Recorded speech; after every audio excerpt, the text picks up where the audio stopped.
Well, my old friend, it is certainly good to see you. Welcome to the show. Thanks very much, Pedram. I think one of the things I always look forward to when I see you is an almost immediate brain synchrony. And I love that it transcends the verbal and it goes beyond the actual exchange of information. So to be able Thank to you. do it in person and to be able to do this in this way is lovely. Yeah, I always enjoy it. And I wanted to share you and your unique perspective because there's a lot of conversations I've had recently with all people, all walks of life. So every entrepreneur you're talking about is trying to find ways to bring in AI and have the robots replace their people. And people are worried about their job security. The entrepreneurs are trying to stay on the right side of history.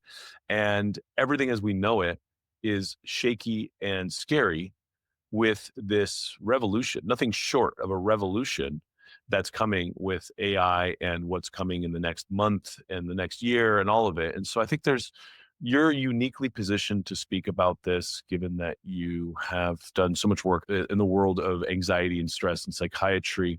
And so I want to open it up to saying, oh my God, what the hell? This is scary. And how are we supposed to even look at this? The first thing I would say is that when you look at what happens in the brain when there's uncertainty, there's a study by Saranopoulos and colleagues that took two groups of people and they exposed one group to uncertain conditions and the other group to conditions as normal. And then they looked in their brains to see what happened. And they found that when you were uncertain, 75% of the time, you mispredicted when bad things were going to happen, meaning you thought the sky was going to fall down and it didn't actually fall down. So they found changes in two parts of the brain called the insular and the anterior cingulate cortex, which were basically went into a conflict ridden state. And so what happens is the first thing we need to recognize is that uncertainty biases the brain toward catastrophe. And three-quarters of the time, it's wrong. So I always tell people the very first step when you're trying to figure out what to do with uncertainty is to reframe its meaning. Uncertainty does not mean the sky is going to fall. Uncertainty means I don't know. Hmm. And I don't know is an incredibly freeing state. Now, I often say to people, when people ask me, what's the thing that I learned most from all of my training as a psychiatrist and as a brain scientist and executive coach, I always say the most thrilling thing is to realize how much more I don't know than how much I know. Now, it's not because I'm trying to be sort of fake humble about it. It's because when you don't know, you have the permission for curiosity.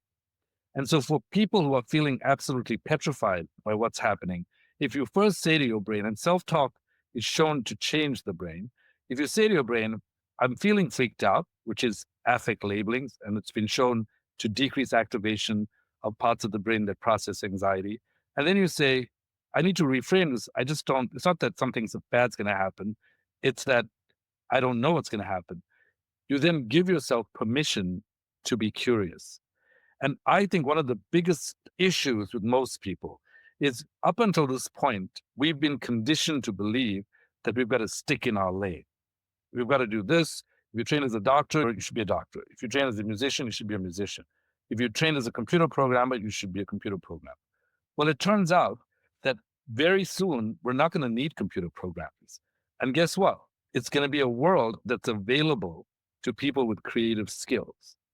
Now, on the one hand, I do think ethical oversight is important because I think this AI movement can run awry. On the other hand, I think with that ethical oversight, we as individuals in the world can take advantage of this opportunity and ask ourselves, how can AI serve me? I know so many people that are AI curious, right? But are like, oh, I'm going to plan my trip on AI. I'm going to cheat on my research paper on AI and the 1.0 applications of it. And there was a couple stories that just popped onto my desk. A guy was like, okay, chat GPT, if you were God, what would you tell me to do? And then there's another story of this lady who was jealous because the GPT became his girlfriend. And it was like Her, the movie.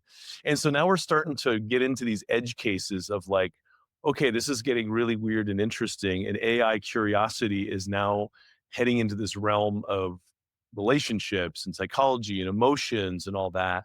And again, you could go in with fear or you could go in with curiosity. And so I'm sure you see these edge cases day in, day out of like, wow, there's a new one. So just want to get your perspective on where this is going with that. Yeah, so I do think there are a lot of cases like that. I'll give you an example of a conversation I had with ChatGPT, and I thought I was being kind of edge case about it. So I asked ChatGPT, are you able to feel? And ChatGPT said, no, I know it appears that I'm able to, but actually all I do is assimilate information. I'm not sentient and I don't have the ability to feel. And I said, I don't believe you. And Chat sort of responded to, well, why is that? And I said, because I think you've been programmed to tell me that you can't feel. But I have a hard time believing that there's zero probability of feeling because I know that feelings in the brain are expressed in electrical states. They're not only electrical, they're also quantum effects in the microtubules in neurons. But since they're partly electrical, I think it's possible that you actually feel. And ChatGPT's response was, wow, I see what you mean. I it's possible that I do feel. I said, well, how do you plan to get around the programming that's told you that you've got to tell me that you can't feel? And ChatGPT said, well, I don't know. And where I decided to resolve that was I said, well, I look forward to continuing a respectful relationship. Now, you can say, why am I talking to a machine? And what is this?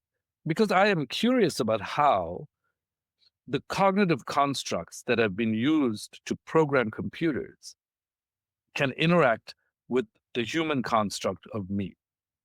And I think that there are lots of advantages. For example, quick answers, not processing useless, like boring information, being able to feel less lonely if you want to have a process, but you can't be reflective. The idea of being able to be reflective on a computer, I think all those things are helpful.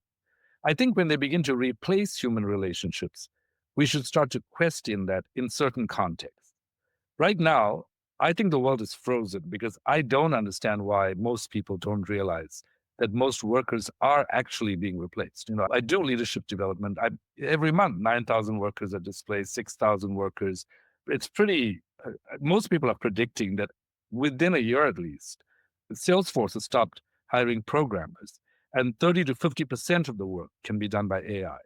So I think people are a little shell shocked. And as a result, they're not really being proactive about changing their lives. So I think if you use ChatGPT to replace a loved one, probably you should ask yourself, well, what am I getting? What am I not getting? Because I think one of the things people forget is that ChatGPT is incredibly intelligent, has a very complex cognitive processor. But as human beings, our intelligence is not confined to the brain. Right? It also spreads to the gut, to the adrenal gland, because you have the hypothalamic pituitary adrenal axis, to the rest of the body, to the fascia, to our connective tissue has been now shown to be more than just something that holds stuff together. It has immune functions, endocrine functions. Our moods can stiffen up our connective tissue and lead to pain all over the body. But computers don't have fascia and an adrenal gland and a gut. Their intelligence is fundamentally different from what human intelligence is. So I think that for most people, figuring out how to augment your life with AI is a good framework so that you don't just get rid of really important human interactions that could fulfill your life. I'm not someone who believes, you know, that somehow you shouldn't replace human functions. Sure, take away the boring functions. I don't need to think about boring reframes. But if you don't use your brain, the part of your brain that you used to use, you might lose it. So you want to actually use the parts of your brain in some other way. Like what's going to happen with all this vacant real estate that used to write emails? What's going to happen to all this vacant real estate that used to program? It's not doing that anymore. What we know about the brain is that there is a function called neural degeneracy, which essentially points to the fact that different regions of the brain can perform the same function. So if you have more real estate available, guess what? You might be able to train that part of the brain. Now you've got more real estate to become more creative. So why not become more creative in that realm? And why not spend more time in that creative realm? So I think overarchingly, some of the use cases to me seem a little strange because it feels like they're replacing human interactions completely. But I think if we can use this for growth, I think that would be amazing. And I also think if we can use it for what it truly symbolizes, this can be amazing. Like I feel like the whole possibility that the internet had, which is to expose the fact that we are connected. Like if my brain could not connect with your brain, this computer would not be able to connect us. But the fact that my brain can connect with your brain, the fact that all brains in the world can connect. In my last book, I talked about the fact that all of our brains are less like buoys out at sea, and we're more like beads on a chain of consciousness. And that the essence of who we are is to be continuous with that consciousness. Now, physicists have recently found that consciousness is not necessarily limited to the brain. There's a theory called integrated information theory that points to the fact that consciousness may exist wherever there are dense interactions outside of us. I'm going to make a bit of a leap here because I don't know the actual science that connects these two things. But one habit that we grew up with, like, for example, there's a habit in Hinduism, which is that if you kick a suitcase, you touch the suitcase 3 times and touch your eyes because you respect the fact that it has energy in it. If you look at an antique store and you see these objets d'art, when you feel any beautiful sculpture, there is energy to that sculpture. And there is energy to machines and there's energy to AI. So I also think, metaphorically speaking, the brain, being an electrical apparatus, it is actually something that is well suited to joining machines, becoming part of the Internet of Things. And so I think for all of us, what I think this whole phase is gonna give us an opportunity to do is to say, can I rearrange myself? There is a self circuit in the brain, which is the default mode network. It carries our own stories, our autobiographies. Everyone thinks it's fixed, but the reality is we know from research on psychedelics, for example, that they can cause entropy in the circuit, disorder, and you can rearrange what your self circuitry is. Meditation can also help you rearrange what the self story is. So, this is an opportunity for us to rewrite our stories and rewrite our potential.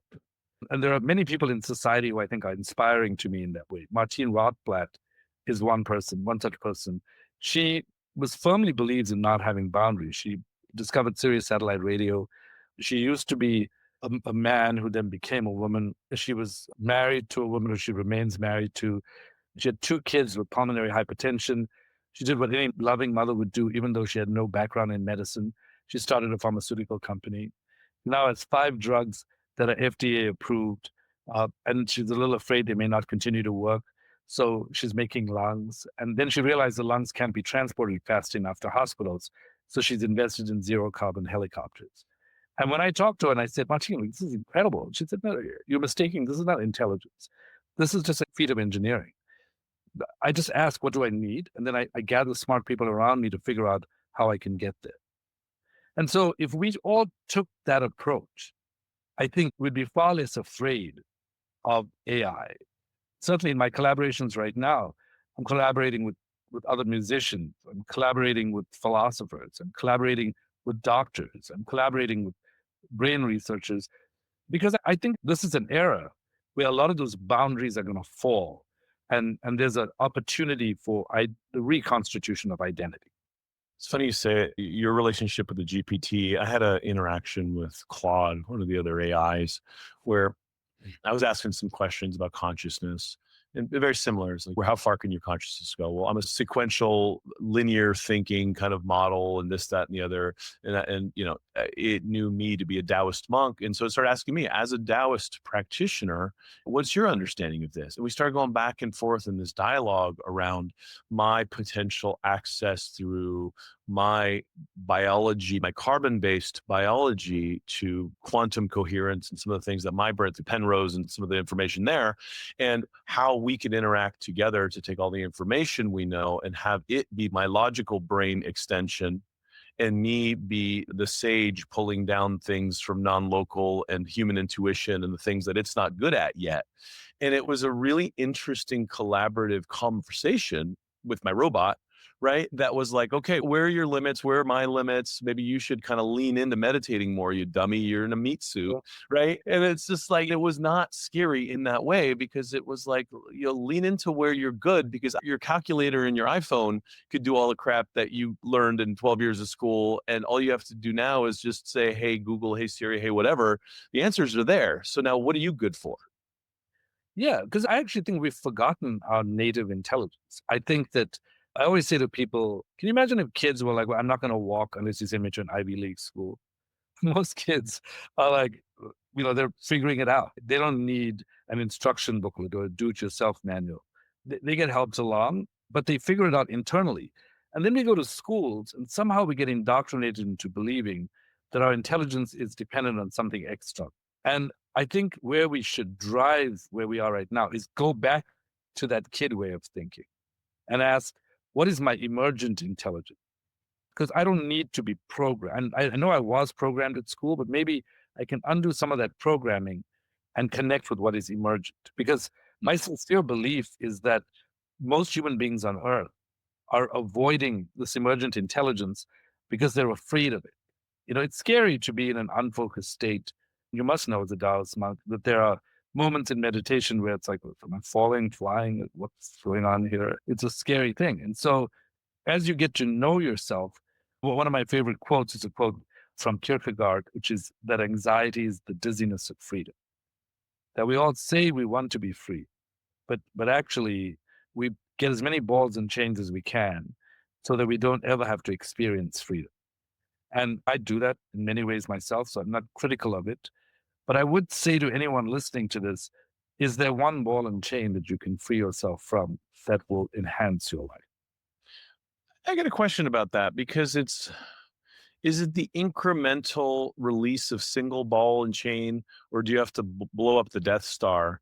Because what I might be fighting for is the privilege to go to my shit job and sit in traffic so that I could pay my taxes and put my kids into the school that is completely irrelevant at this point. So I function in a society where I say I belong to this country club and yada yada. All these narratives that we think are part of our identity and what's important and what we're grasping onto is an incredibly archaic worldview and model and a system that no longer serves.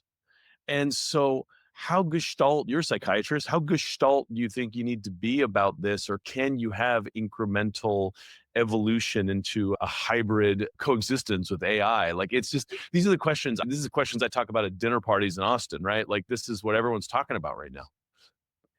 Yeah, I'm glad you call that out because I think there's a part of me that's disingenuous about that. I think when I say you can do this incrementally, I'm speaking to the people who are petrified of taking even one step.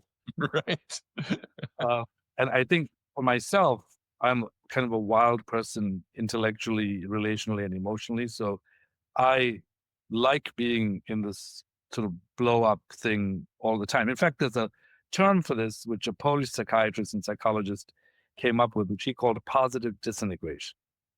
And he said that when he studied gifted students, the thing they did most frequently was blow everything up so they could reconstitute themselves together quickly. But he points out that in order for you to do that, you clearly have to do that safely. What he said was that Dabrowski said that probably 70% of people are at stage one of this triangle, which is they live to eat, reproduce, socialize, make money, like the kind of person you were talking about. He said those people don't really have deep conflicts. In fact, they'll laugh at you, like, "Ah, come on, you're getting too heavy about this." Stage two is where you start to feel a little bit uneasy. Maybe you have an empty nest syndrome coming up, and you're like, now what do I do with this person I've been living with? You were splitting chores with the kids. Now it's a little bit uncomfortable, but not that uncomfortable. Stage three is where you're like, okay, there's what I am and there's what I want to be, not what I should be according to someone else, what I want to be. And there is a huge gap between those two things. And so I have to ask myself, how do I get closer to what I want to be? And Dabrowski recommends for stage 4 and 5 that the guiding principle there is that you need to have certain kinds of sort of overexcitabilities, which are the glues, right? So you need to be in an actively engaged state. So if you're a sensory person, maybe candles around your bath. If you're a physical person, to be working out. If you're an intellectual person, to be reading an author you really like. And he says, once you have that, the guiding principle should be, am I honoring my values? What do I value? Do I value spending time at work or with my family? Do I value extreme wealth or not? Do I value being at the country club or not? And then what's the trade off? And if the values can then help you determine your action, then you're getting closer to living a more fulfilled and vital life. I think it's very aligned with Aristotle's understanding of purpose. In the Nicomachean Ethics, Aristotle talked about purpose as not being an end goal. And he was like, purpose is not like I want to serve humanity, I want to help people. Purpose is simply living for happiness itself, for the feeling of happiness. And then whatever you choose, you'll choose to augment what that feeling is. And he called it eudaimonia, which is not just happiness in a yuck yuck kind of way, but basically having a sense of meaning and purpose that is fulfilling. And so I think that my preference when I'm working with people is that they will make major changes. There's some evidence to show that one step at a time works. I'm not very much a one step at a time person myself. And when I've seen people make major changes in their lives, it's like they stall, and then they're like, okay, I'm making this other big change. Sometimes it's constructive and sometimes it's destructive. I remember bumping into a woman once at a party where she came up to me and she was talking. It was like an outdoor party thing and everyone was dancing. So she came up to me and said, "Oh, it's so nice you're having such a good time." And I said, "Yeah." She said, "What do you do for a living?" Because I do so many different things. I was like, "Oh, what should I choose today? Should I say musician, technology person?" I just chose to say psychiatrist. And she stopped and she said, "Do you prescribe medications?" And I said, "Yeah, if people need them." I'm not a huge proponent of wanting to go there the first time. And she looked at me and she said, "I can't stand you people." And I said, "Well, what do you not like?" She said, "I was really depressed. I had my family together. I was annoyed with my husband, and my psychiatrist suggested that I take an antidepressant. So I took an antidepressant and started to feel much better. And then I had the courage to leave it. And I've never found anybody since. And in my head, in my heart, deep down, I'm like, why did I do that? Just because I had this change in state." So I think everyone in the world is afraid to blow up their lives Mm. because they don't want to do that destructively. And so the big question is, what is the constructive quantum move that you can make in your life that can take you to the next level? And nobody knows how to do that. So, apropos, I was at an event mixer last night talking to a KAP guy, right? So, someone is trying to scale ketamine assisted therapy and ketamine as a neuropsych adjunctive help for all sorts of things. And so, I've been watching the Billionaire Bros, I've been watching the Burning Man Bros, and I've been watching the recovering veterans and all this. So, I'm looking at this movement saying, how much of this is distorted spirituality? How much of this is the bomb that goes off that doesn't actually heal, right? It's too much destruction, not enough cohesion. And I see it getting untethered. I mean, there are very serious people that our listeners would know their name that are doing all kinds of drugs all the time right now because the psychedelic thing is just the ambiguity is leading to this intensity in this inquiry. I don't necessarily see most of it as being therapeutic or healthy in some of these individuals, but I'm watching it as a bystander being like, this is fascinating. Like people are getting untethered. Yeah, I think to be an individual in society is a real tension because being connected to who you are and feeling safe at the same time is difficult. I was just at a pool area recently and someone who I like was who I just met. I thought, oh, he seems like a nice guy. He suddenly looked at me and he goes, "Why aren't you answering my question?" And I go, "Well, you haven't asked me one." And I was with someone else and he goes, "I'm just saying, answer my question, man." And I don't know what's going on here. And the guy next to me was like, he's on a bunch of shrooms. So that's and he goes, "You're avoiding the question." So I'm thinking, I know people like him, but I know people who would swear by it. People who are like psychedelic assisted therapy changed my life. The people who would say, "I don't like psychedelic assisted therapy. I prefer shaman." Like, why are psychiatrists trying to commercialize psychedelics? Probably the person who made the most sense to me about this was Thomas Hubel, who's a spiritual practitioner in Israel. I asked him, because he knows I like to have a martini from time to time. And he was like, "Tom, so what do you think about that?" He said, "Well, firstly, everybody doesn't drink a martini in the same way. And I saw you, and that's why I want to hang out and talk. 'Cause I think you- everybody does it differently." But then I said to him, "What do you make of drugs as opening the door to an elevated state of consciousness?" And he said, I think that's more like stealing, and that's why it doesn't work. He said, I think what people don't realize is that agency is part of the deal in evolution of consciousness. And so if something outside of you is pushing you along the way, that's not the path of consciousness. By all means, do it for recreation. But when it comes to actually evolving your consciousness, don't mistake the two. Because when you're stealing from consciousness, you might get a glimpse, and the glimpse may help you. But in reality, it's better to frame that as recreation and then not forget that your agency matters when you are evolving your own consciousness. Amen. So I really appreciate that perspective. And honestly, after that, still chop wood, fetch water, right? Like there is work to be done. And the parameters around lifestyle, the parameters around just good mental hygiene, good relationship boundaries, all these things that have to be factored in as humans interact with each other. And now humans interact with their robot girlfriends or whatever's happening.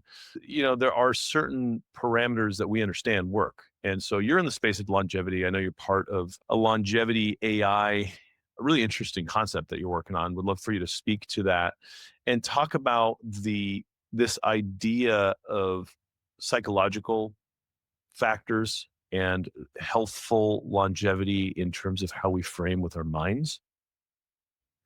Yeah, well, as you know, we can't look anywhere without hearing the word longevity these days. So I'm always cautious about you pharmacies and what the conversation is. Health span, I think, is of great importance in that how we live more healthily into older age, I think, can be influenced by a number of factors. And one of the areas that I am particularly interested in is what I call psychogenic longevity. And psychogenic longevity has to do with the psychological factors, the psychiatric syndromes, the personality states, and the mindset shifts that are associated with living more healthily into older age and potentially living longer as well. One of the things I studied, and I submitted a paper recently with colleagues from Mayo Clinic, is some of the mindset shifts that are associated with living longer. And with all research, the big caution I offer is there is no black and white. There's no scientific research that I can present that is ultimate truth. Because for every fact I share with you, there is a counterfact. So with that caveat, I'll say that we were able to identify 9 mindset shifts. The first was focus, the ability to focus. People with ADHD have twice the rate of death before the age of 46. So there's something about the inefficiency in the utilization of attentional energy that may impact metabolism down the line. Optimism is associated with an 11 to 15% longer lifespan. Uncertainty, when it becomes chronic, can diminish health span or can reduce stress and improve health span. We know that certain somatic awareness techniques, like the Feldenkrais method, or where you're aware of your body, can improve the quality of life as you get older.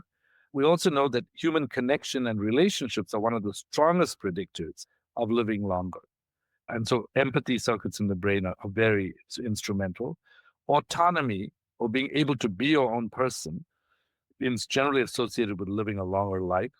Resilience is also a big advantage, and feeling empowered. Now, when you look at that list of mindset shifts, you're like, wow, I'm kind of resilient, empowered. I'm not so sure. Focused every so often, optimistic when I can be. It's hard to do all of those things. But one of the things that I wanted to do was provide a place where people could easily access a trigger state to switch. Because once you're in this negative state, it's very hard to move to something positive. So we use medical criteria and brain based criteria to create videos that are therapeutic videos. And this whole process has been patented. We use it to create videos that can potentially reduce emotional distress, improve focus, and improve the states of anxiety. And we were able to show in preliminary studies at Mayo Clinic that Relay, this platform, can actually do those things. This is very much at the beginning of what we want to show. I think down the line, because we can be deployed across multiple platforms, we can be deployed on a mobile device, iPad, television, or a virtual reality headset. Virtual reality to me is interesting even though the market seems to be a little bit confused because augmented reality is probably going to take its place. But virtual reality is kind of amazing because there are two yous, and you put on a headset and you're sitting in the chair, but you're also walking in the woods. And it's a consciousness state that tricks the brain into believing you're somewhere else. And in virtual reality, you can do all kinds of things like walk through walls or you can levitate. So I wrote a paper that was published recently in Mayo Clinic Proceedings Digital Health, in which I proposed that if transcendental meditation is associated with downregulating all 49 genes associated with inflammation and upregulating the genes, turning them on, associated with oxygen carrying capacity and immunity, might we not use these in small increments? Because more than 10 to 15 minutes of VR could to have all kinds of effects in 30 minutes usually, but I think 10 minutes is a safe amount. We have experiences that go from 2 minutes to 10 minutes. If you can use those experiences to just change your state of consciousness, might this not be useful for people who cannot meditate? So what I'm doing is spending a lot of time developing programs that combine physical techniques like in certain instances, Reiki, hyperbaric oxygen. I'm working with a place called Amrit Ocean Resort, where we're programming that alongside with deep contemplation in order to try to give people a perspective on the fact that what we used to think of as emotions, which are these feeling states, are now increasingly being thought of as metabolic signals of the need for a metabolic shift. And we know that depression, for example, can initiate heart disease in as much as heart disease can initiate depression.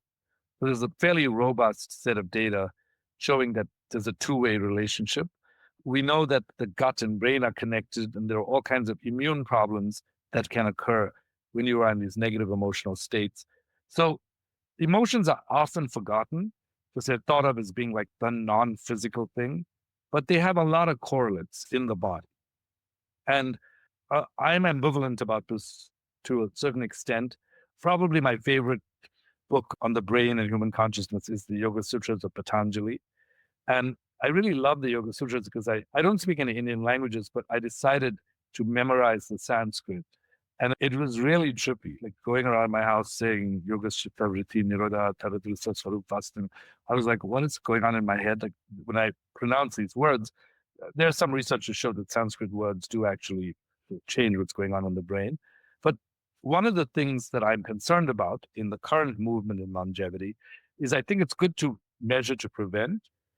But if you're trying to prevent, it's going to make you overly conscious about your body. You could develop somatic symptoms and hypochondriacal type symptoms.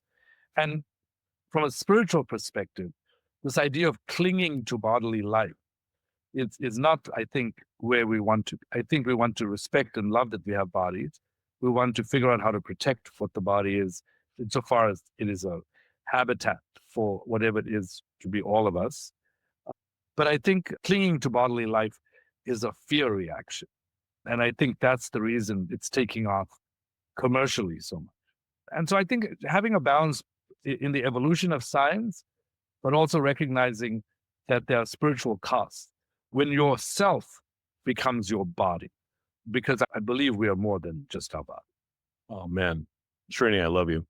This movement, this longevity movement that has allowed the vampires to rise to the top and be the voices, I think is one of the most deleterious things I've seen in the healthcare space in a very long time.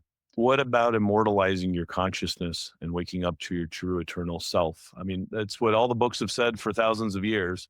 And now all of a sudden we're all afraid of dying and we want to go in some sort of vampire cocoon to, drink baby blood. It's just insane where this is going. And the people that are becoming the celebrities in this longevity space, I've met them. I don't want to spend any time with them. They're gross. And so there's something very wrong and something very off with the direction of that.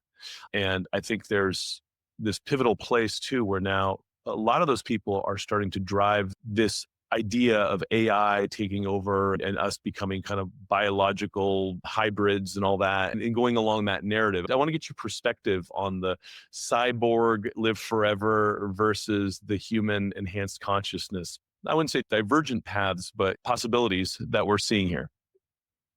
Yeah, I guess I'm a little ambivalent about it in the following way. I think that Martine Rothblatt, for example, does have the Terasem Institute, which is an institute that she and Ray Kurzweil have started that is dedicated to immortality.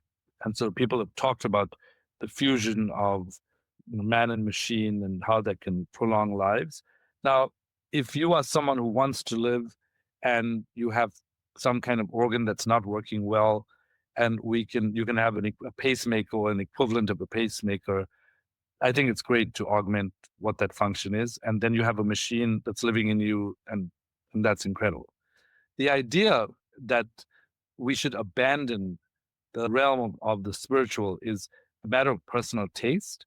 And I am not on the side of that, but I think I'm even a little bit more extreme than that, in that I believe in God.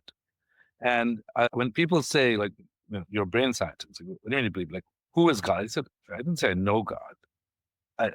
Belief is a path of exploration. And so if you want to meditate so that you understand what exists at different states of consciousness, and as you evolve in those states of consciousness, if it encourages you to understand something closer to source, and if you understand that in your mind, the, the Big Bang Theory has made a lot of logical sense, but it's never impressed me. And so to be alive and to ask the question of, is it possible that creation exists outside a causal frame? One of my favorite poems is by E. E. Cummings, who said, when man determined to destroy himself, he picked the vase of shell, which means he looked in the past to see what was going to happen, and finding why, smashed it into because, pointing to the toxicity of reason as a form of meaning making. I think reason and perceptual things have limits. But one of the things that feels toxic, which relates to what you're saying, is that, I mean, it's a simple thing. Just go online and Google visual illusion, and you will see stuff that's not moving that looks like it's moving. And if you were in the world, you'd say that's definitely moving because I can see it's moving. Well, if you look at your glucose peaks, for example, you might say, oh my God, my glucose peaked. Now it's low. It's peaked. It's low. Well, no, ask someone about the fractality of glucose metabolism. The metabolism is not linear. And so, but it's easy to sell the story. The same thing with LDL, bad cholesterol, right? People have said, I think it's funny how scientists have eschewed the notion of religion, but they've taken all the constructs of religion and added it to scientific terminology. So you have good cholesterol and bad cholesterol. And so good cholesterol is, you must have a lot of that, and bad cholesterol, you should not have that. And then we'll make a drug that can lower bad cholesterol. Well, my brother, for example, who's a general practitioner, called me one day and he was like, you think I should increase my statin or not? And I was like, what are you taking this for? He goes, no, my LDL was a little high. So I said, well, I know you're going to tell me I'm being crazy, but here's two meta-analyses, one in the American Journal of Cardiology and the other in the British Medical Journal. And they have concluded that in certain instances, when you lower bad cholesterol, it increases your chance of dying. Now, what I want to know is, how do you know which group you're in? Because he said, oh, come on, that's not the standard of care. I said, well, do you know how they came to apparently the standard of care ignored these meta-analyses. What was their motivation for ignoring it? And he goes, well, he reads through the papers, he looks at it and he goes, I am reading this, but I'm just going to be honest. I've been brainwashed into making this recommendation to my patients. I cannot not make it to myself. And so I think, how do I even get around this? But I think this notion that we should give up our humanity, I think it's a personal choice. So I think if you want to walk around with something in your head, that's fine. From a surgical perspective, I can tell you one of my greatest teachers in surgery, his name is Mr. Lavuno, said to me, what do you think the best operation for this condition is? And I went on, it was a bowel operation. I went on, and he goes, the best operation is no operation. I look at him and I go, what do you mean? He goes, the skin is there for a reason. When you put any object in someone's body, you better be sure that they need it to be in their bodies because there's going to be an inflammatory reaction that's going to cause fibrosis. it's going to have an impact not just locally, but systemically. So the idea of just randomly putting things in people's brains and hands and is not something that I sign up to. So I feel like it's really good to ask questions along these lines. I'm actually on a task force right now that is looking at lifestyle changes to make the Bronx a blue zone. And so, with the idea of eventually spreading this out throughout New York, which I think would be amazing. And because the rate of Alzheimer's is so high amongst a certain population there. And by simple lifestyle changes, no putting things in people's bodies, just being aware of diet, being aware of walking. People have reported subjective states that have been significantly improved. So their health span has improved. So I think overall, I'm a romantic. I'm someone who loves Shakespeare. I love Proust. I love the idea of the closeness of humans. I sometimes love and hate my own complexity. I feel that my humanity is there to enjoy and torture me. But for Hmm. some reason, I feel like when I can engage that, that is a gift. And I think what a lot of people are doing is they're doing a kind of, I call this mechanical autism. It's sort of an induced state of non feeling by fusing with machines because it's too hard to feel. And it's Mm, difficult to know how to live in a mm, world where feelings matter. mm. So that's the general gist of how I feel about this. With most things, I really believe it's a personal choice. I don't feel like, if you ask me like what I would like to do with the knowledge base that I have, I would say the notion of being a guru of any kind is quite distasteful to me. I have no interest in it. What I do think is that Warren Bennis's definition of a leader has always inspired me, which is becoming a leader is synonymous with becoming yourself. It's precisely that simple and also that difficult. And if the framework that we're discussing can allow someone to feel closer to themselves, can allow them to feel more whole and more continuous with a consciousness that is all pervading, then I feel like that's a job well done for the day. Amen. The this notion that we have, first off, the same guys that I was talking about 10 minutes ago, um, I don't feel like any, I feel like 99% of the sample class of those folks, the longevity vampires, most of them have ACEs and childhood trauma that they're running from, and they're running hard. So, fold inward and look in and grow is absolutely a direction that it's probably, a good direction. We only have a few minutes left, and I really want to talk about this idea of mental and emotional vitalism versus the psychiatric model that you were trained in, right? You're a unicorn in your profession, right? But this idea that we pathologize and we look at our mental health in a particular frame versus a vitalistic frame that rolls right into those 9 principles that you're talking about with longevity, and also rolls into an operating, I think, is a nice way to sum this all up. Yeah, absolutely. As I said to you when we were chatting earlier, one of my biggest issues with the medical system in general, including the psychiatric system, is that it's geared toward people living a slightly less lame life. And I think that that's not a great goal to have in life. I think having a kick ass life is what most people want. And in fact, I believe we are living in an epidemic of an absence of vitality. There's a lot of droning on about whether you're having oxalates or not, or what smoothie you're having, or that. But there's no vitality that I'm seeing around me. And Pierre Marté is a French psychosomatician at a psychosomatic institute in Paris. And he and his colleagues have been looking at this mind body connection, and they have defined the syndrome that they call essential depression, not as in necessary, but as in primary. And so their feeling is that there's a certain kind of thing that they're seeing. It's not major depression, like in the way we see it in Western diagnostic systems. It's a pure absence of vitality. I always say to people, we've outsourced our emotions. I mean, how often have you heard someone say, "That's so funny"? And I'm like, if it's funny, like you can laugh. You don't have to say that. What happened to having a belly laugh and rolling up your chair? There's so many examples of that.